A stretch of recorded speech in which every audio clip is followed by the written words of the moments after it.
Well, let's first of all talk about how to get those crosshatches, those grill marks. Anytime we see those crosshatches on food, we know that something has come from the grill. So when we're thinking about grill marks, I mean, I look at the grate on my grill and those lines only go in one direction. Like, how do you get those crosshatches?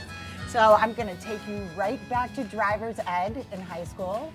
Remember that, where you put your hands on the steering wheel, 10 o'clock and 2 o'clock, and then we rotate. Oh, right? It's a low-tech solution. I'm always all about a low-tech solution. So we put the oiled and seasoned side down on the grill first. Oh, yeah. Do you hear that big sizzle? That's how we know we're cooking with fire. All right, so we lay these guys down. All right. Nice big meat. There's never anything wrong with that. And we do the same thing with our veggies. So eggplant.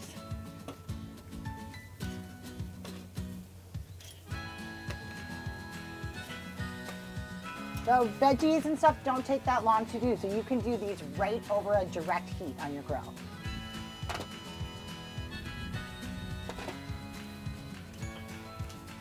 There we go. Now we can just give the other side of our meat and our veggies a little lubrication. So our seasoning will stick to these guys as well. I mean, we want both sides seasoned. Ooh, it's starting to smell really good in here.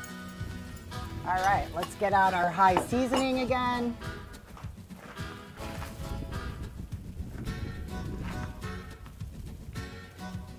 Nice.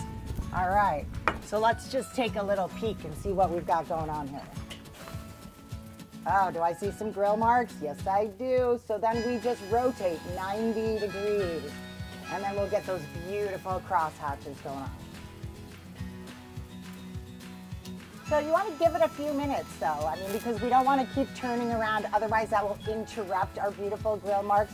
So, you know, this is a good time to go get a little cold beverage or to just stand here and admire your beautiful stuff on the grill, to smell the wonderful things coming out of here, and to think about, all right, let's start to get everyone ready for dinner. So what are we talking about? I'm talking about beautiful crosshatches going on there. Yeah, we're starting to see some brown food taste good on our big meat, and that is exactly what we're looking for.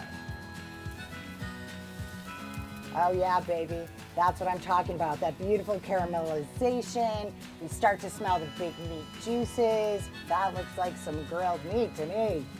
So yeah, we'll lay those back down.